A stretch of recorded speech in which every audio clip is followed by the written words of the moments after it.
ஓம் சாந்தி. அநேக முரளியில் நீங்களே கேட்டிருப்பீங்க, ஏன் அவ்வக்த பாப்தாதா கூட இந்த சொரூபத்திற்கான ட்ரில் உங்களுக்கு கொடுத்திருப்பாரு. அது என்ன? 5 சொரூபத்திற்கான விஷயங்கள். 5 சொரூபம் உங்களுக்கு நல்லாவே தெரியும். ஒன்று தேவதா சொரூபம், பூஜ்ய நிலை. இரண்டாவது பூஜன்ய நிலை, பூசாரி சொரூபம். மூன்றாவது பிராமண சொரூபம். நான்காவது பரிஸ்தா சொரூபம். ஐந்தாவது நிராகாரி சொரூபம். இந்த 5 சொரூபம் மிக முக்கியமானது. இதற்கான பயிற்சி மொத்தம் ஒரு நாளில் 8 முறை செய்ய வேண்டும். இது அவ்வக்த பாப்தாதா கூறியது. இந்த பயிற்சியை நம்ம ஈஸியாக செய்து பழகணும். காலக்கடிகார சக்கரத்தில் மேலே 12, மேலே பாருங்க. மேலே பார்த்தால் நிராகார சொரூபம் சிவபாபா நமக்கு தெரிகிறாரு. அடுத்து 3க்கு வாங்க. நம்ம இந்த உலகத்தில் தேவதாஸ் சுரூபத்தில் வலம் வருகிறோம். அடுத்து 6க்கு வாங்க. நம்ம மற்றவர்களுக்கு காட்சி கொடுக்கும் பூஜன்ய சுரூபமாக விளங்குகிறோம். அடுத்து 9க்கு போங்க. நாம் இப்போ வெள்ளை உடை உடுத்திய பிராமண ரூபத்தை கொண்ட பூஷணர்கள், பிராமண சுரூபத்தில் நம்ம இருக்கிறோம். மீண்டும் க்ளோஸ் ஆயிடுச்சு. 12க்கு வாங்க. எந்த விதமான பலு இல்லாத நிலை, பரிஸ்தா ஸ்வரூபம். எல்லா அக்கௌண்ட்டும் தீர்ந்துருச்சு. முழு சக்கரத்தினுடைய எல்லா நிழல்களும் கிளியர் ஆயிடுச்சு. அந்த நிராகார சுரூபத்துல நம்ம பரந்தாமத்துல எந்த விதமான தேக கவர்ச்சி இல்லாம, எந்த விதமான உலகத்தினுடைய ஈர்ப்பு இல்லாம, நம்ம தனிப்பட்டு டோட்டலா அந்த டெட்டான பொசிஷன்ல உடல் உணர்வை இழந்த நிலையில, உடல் உணர்வு 0 நிலையை அடையும் பொழுது நம்ம பாபாவுக்கு முன்னாடி இயற்கையா இருப்போம். அப்போ வேற எந்த சலனமும் இருக்காது. இந்த நிலையை நம்ம அதிகரிக்க அதிகரிக்க அதிகரிக்க நம்ம யோகால இங்கிருந்து அங்க போறதுக்கு பதிலா அங்கிருந்து இங்க வரக்கூடிய நிலை அதிகமாகும். இப்ப கூட நீங்க அங்க இருந்துதான் இந்த உலகத்தை பார்க்கணும். இதுதான் நிராகாரமான நிலை. டோட்டலா என்னுடைய நிலை தலைகீழா இருக்கிறது இப்பொழுது. இதுதான் என்னுடைய ஒரிஜினலான நிலை, யதார்த்தமான நிலை. இது 5 சொரூபத்திற்கான பயிற்சி. இதை நீங்கள் 1 மணி நேரம் தொடர்ந்து கூட செய்யலாம். இல்லைன்னா ஒரே நிமிஷத்துல இந்த 5ஐயும் நீங்க உங்க புத்தியில சொல்லட்டலாம். பர்பஸாவே கண்களை ஆங்கே ஆங்கே ஒரு சக்கரம் போல நீங்க செலுத்தி பாருங்க. கண்ணுக்கும் நல்ல எக்ஸசைஸ். இதை நீங்கள் ஒரே நேரத்துல 8 நிமிஷத்துல செஞ்சு முடிச்சிட முடியும். இந்த பயிற்சியை மட்டும் நம்ம தொடர்ந்து செஞ்சு வந்தோம்னா உங்களுடைய ஆத்மா கட்டாயமா சக்கரவர்த்தி ராஜா தான். சக்கரத்தை சுற்றுறவங்க தான் சக்கரவர்த்தி ராஜா. நான் எம்பரர், விஸ்வ மகாராஜா ஆகணும்னு நினைக்கிறீங்களா? இந்த சக்கரத்தை விடாம 8 முறை சுழற்றுங்கள். நீங்கள் விரும்பினால் 8 ஒரு சக்கரமா வச்சுக்கிட்டு ஒரு நாளையில 8 நிமிஷம் உங்களால கொடுக்க முடிஞ்சதுன்னா நீங்க விஸ்வ மகாராஜா ஆயிடலாம். பாபா இவ்வளவு பெரிய சீக்கிரட்டை நமக்கு அவ்வக்த முறையில ஓபன் பண்ணிருக்கிறாரு. நாம தான் கவனம் கொடுக்கணும். ஏனென்றால் இந்த 5 சொரூபத்திற்கும் அது சார்ந்த 5 நிலைக்கும் நிறைய சம்பந்தம் இருக்கு. இந்த 5 சொரூபந்தான் எல்லா விஷயத்துக்கும் சம்பந்தப்பட்டதாக இருக்கிறது. ஏனென்றால் எல்லா விதமான சொரூபத்திற்கும் சாரமாக இருக்கிறது. எப்படி அப்படின்னா, ஆத்மா இந்த உடலோட தான் இணைஞ்சு எல்லா காரியத்தையும், ஏன் இந்த சொரூபத்தையுமே மேற்கொள்ள முடியும். தன்னுடைய நிலையை கர்மாதீத்த நிலைக்கு உருவாக்கவும் இதன் மூலமா தான் முடியும். இந்த 5 சொரூபத்தை பயன்படுத்தி ஆத்மா தன்னுடைய கர்ம கணக்கை முடிக்க முடியும். அதற்கு முக்கியமா சம்பந்தத்துல வரக்கூடியது இந்த உடல். இந்த உடல் என்பது கூட 5 தத்துவத்தால் ஆக்கப்பட்டது.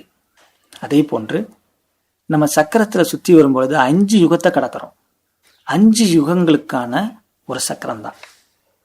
இந்த 5 யுகத்திலையும் 5 விதமான நிலையை ஆத்மா கடக்கணும். சக்தி யுகத்துல நாம சதோ பிரதானம், அடுத்து திரேதாயுகத்துல சதோ. அடுத்து துவாபரயுகத்துல ரஜோ, கலியுகத்தின் ஆரம்பத்துல தமோ, கலியுகத்தின் இறுதியில தமோ பிரதானம். இப்படி 5 ஸ்டேஜை நம்ம கடக்கிறோம். இதையும் நாம சொரூபமாக கொண்டு வரணும். அது மட்டும் இல்ல, இந்த 5 சொரூபத்திற்குமே 5 விதமான குணங்கள் இருக்கிறது.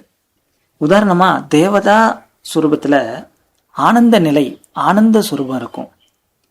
புஜன்ய நிலையில கருணை சுரூபம் இருக்கும். அப்படின்னாதான் பக்தர்களுக்கு காட்சி கொடுக்க முடியும்.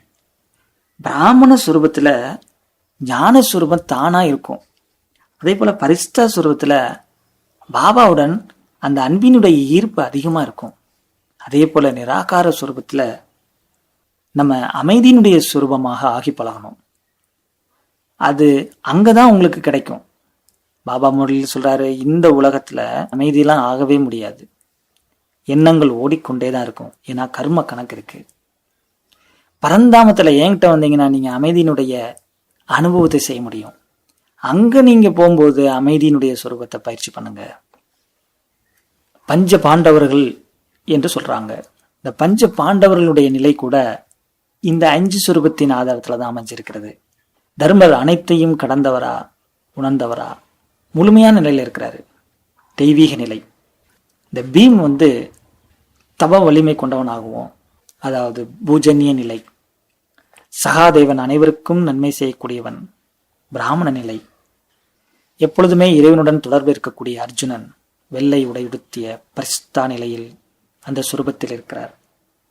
நகுலன் அனைத்தும் தெரிந்தவன், அனைத்தையும் துறந்தவன், அனைத்தையும் உணர்ந்தவன், முற்றும் அறிந்தவன், நிராகார சுரூபம்.